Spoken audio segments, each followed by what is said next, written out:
Hey, what's up tulan po? Ito na, Alphagas 01 nagbabalik po. So tol, sa awa ng Diyos ay ligtas po tayong nakarating at nakaproceed dito mismo sa location kung saan umuna po ako dito tol, dahil may kinuha akong mga kagamitan ko nung pauwi tayo na iniwan ko, tinago ko dahil magagamit ko pa yun, yung mga bala na hindi pa nag-jump. So sina Remart ay papunta na po. So nag-usap kami na umunan lang ako dahil para pagdating nila dito hindi na kami matatagalan pa dahil yung iba kasi hinahanap ko pa kanina. So ngayon okay na. So nilagay ko sa unahan tol bilang tanda at yung palatandaan kung saan kami magpang-abot. So syempre di tayo pa rin magkumpiyansa no, dahil na-captured natin yun nung last month na area na yun. Di natin alam, baka minomonitor ng bandido. So tulad ng sinabi ko nga sa inyo, di tayo magpapa-isa sa kanila. Kung may utak sila, syempre meron din tayong konti tol. So yan, sa mga nag-aabang, sa mga naghihintay ng pagbabalik at pagtulong natin muli kay Pulahan, eto na, magsisimula na po ngayon. Aantayin ko lang yung mga kasamahan ko, sina Remart at si AJ. So tol, ngayong nagbabalik po ako ay inuulit ko po, gagawin ko po ang lahat ng aking makakaya kahit may iniinda pa tayong konti. So mahirap po tayo na magsabi na hindi tayo okay. Kaya kahit di tayo okay, sabihin natin okay para pagpalain tayo lalo tol. So mga 1 hour lang siguro makakarating na sa Remart. So 4 hours po kasi magbiyahe dito tol, paakyat ng bundok. Pero nag-iingat po ako. Dito lang po ako sa unahan tol para secure, at yung palatandaan andun sa unahan kasi baka patulog-tulog tayo doon tapos hindi pala sila Remart yung dumating, baka kalaban. Kaya huwag tayong kumpensa. So yan, shoutout po sa inyo lahat. Wow, maraming salamat po sa walang sawa niyong pagsusuporta. Shoutout sa Team Harlika, sa pangunguna po ng admin na si Ma'am Darling Me. Shoutout sa iyo ma'am, at sa lahat ng mga co-admins mo, at syempre sa lahat ng mga members dyan, ng mga taga-suporta natin, at mga kasama nating hunters na nagpapalaganap, nag-upload, nagsishare ng mga video doon sa group nila. So ganun pa man, shoutout din po sa lahat ng iba't ibang grupo, sa Team Kuwait. Yan, shoutout po sa inyo, sa panguna po ng idol natin na si Ma'am Mary Ann Dumapi. Shoutout sa iyo ma'am, tuloy lang, build. So ako ay umaasa at humihiling ng kapayapaan sa bawat hukbo. Bilang isang member ng inyong mga grupo, ako ay nagpapasalamat at syempre pagmamahal, pantay-pantay po yung pagmamahal ko sa inyo. So pag may mga konting gusot po ay nasasaktan ako, no? Kaya basta I hope di ko man hawak yung mga desisyon nyo. Ako at buong tropa, lalong-lalo na si Kuya Buds, ay umaasa at nag-aantay ng muling paghugis puso, yung wala ng lamat ba. So yan, shoutout sa lahat ng mga members ng Team Kuwait. Maraming salamat na sa award na inyong ibinahagi, sinare sa amin. So taos puso ko po yung tinanggap at pasasalamatan ko yung habang buhay. Ganon din po, maraming salamat sa Team Harlika na ngayon pa lamang ay amin nang nalalasap yung award, at syempre kung paano namin ilalagaan yung ibang award na natanggap namin, ganun din po yung pangangalaga ko. Ako tol, napakababaw lang po ng kaligayahan ko. Kahit anong uri po yan ng bagay na binigay nyo, basta galing sa puso at walang halong kaplastikan, tapos puso ko po yung tinatanggap dahil ramdam na ramdam ko ang pagmamahal nyo. Iingatan ko yan. Oo. Kaya salamat po talaga sa walang sawa niyong pagsusuporta sa mga silent viewers natin dyan na Scout Ranger Banat na nanonood ng hindi umiimik bilang suporta. Shoutout po sa inyong lahat, di ko kayo maisa-isa. I love you all tol. Sa mga mahal nating mga bayaning OFW sa iba't ibang bansa, mag-iingat po kayo palagi. Yan, maraming salamat po sa karangalan na dinala nyo sa ating bansa dahil nagparaya kayo para sa inyong kanya-kanyang pamilya, no, kahit malayo man kayo, nagpursige kayo. Balang araw makakauwi din kayo lahat. Ingat at huwag kalimutang magdasal tol. So, dasal natin tol ang kapayapaan sa ating bayan. So yan, eto na. Shout out kay Tita Lorna Montejucanoy, Sir Noli Aragon, Sir Frank Gloria, Ma'am Cheng Lee. Siyempre sa ate kong maganda. Yan, kay Ate Galang. Yan. Shout out sa iyo ate, maraming salamat sa walang sawa niyong pagsusuporta. Siyempre kay Ma'am Marilyn. Shout out sa iyo ma'am.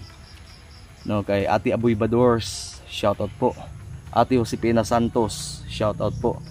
Sa nakausap ko nga palang taga Caloocan, taga Cavite, mga solid supporter natin kagabi bago tayo naghanda at nag-finalize ng ating mga dasal. So hindi ko muna ipapakita sa iyo yung mga kagamitan ko tol dahil mayroong mga gamit doon na hindi ko talaga pinapakita sa video. Parang confidential kumbaga kasi karapatan ko din naman yun at gamit ko yun, pamamaraan ko yun. Shoutout sa mga kapatiran natin dyan na mga naghahanda at handang lumabas sa tuwing kinakailangan. No, mga kapatid nating taga Hukbong, Sandatahan ng Haring Bakal. Shoutout sa inyo mga tol. Siyempre sa Alpha Omega. Yan, sa kahit saang sulok ng bansa ay naghahanda po ang lahat. Dahil tayo po ay Pilipino. Hindi tayo magpapapi. Hindi tayo magpapasakop sa mga dayuhan na nagnanais na tayo ay tapak-tapakan. So sobrang hirap ng ganung sitwasyon. Mabuti nang mamatay tayo sa giyera kaysa magpaalipin sa mga dayuhan. Siguro naman alam nyo na yung kahinat natin kung magpapalipin tayo, lalaban tayo tol. Pero sana hindi mangyari yan kasi maraming buhay yung mawawala, yung mga sibilyan madadamay. So panawagan ko lang po ang bawat leader ng ating bansa at sa kabilang bansa ay huwag nang lakihin yung tensyon. Idaan lang sa mabuting usapan, pwede namang paghatian. Huwag nang idaan sa kaharasan. So, nagpursige ako ngayon at umuna ako para makapag-prepare, makapag-debosyon dito sa location, makapaghanda ng todo. So, si Commander Pulahan, malubha na, dala ko na po yung gamot niya. So, si Jake, masamang balita, nilalagnat. Kaya bumalik si Jake, imbis na si Jake sana yung susundo sa akin, naging nagbago yung ihip ng hangin. Pinabalik ko lang si Jake at nagsama sila ni Pulahan at ginaidan ko si Carding na binigyan ko siya ng idea at yung sikretong taguan namin. Doon mo na i-secure si Pulahan, wag mo na ipakita sa video. Pati si Jake, wag mong ipakita sa video. At ikaw Brad, kung kaya mo pa sa katawan mo, gumawa ka ng paraan para magkasalubong tayo. Tapos dalhin mo yung bag kasi may ilalagay akong importante doon sa bag.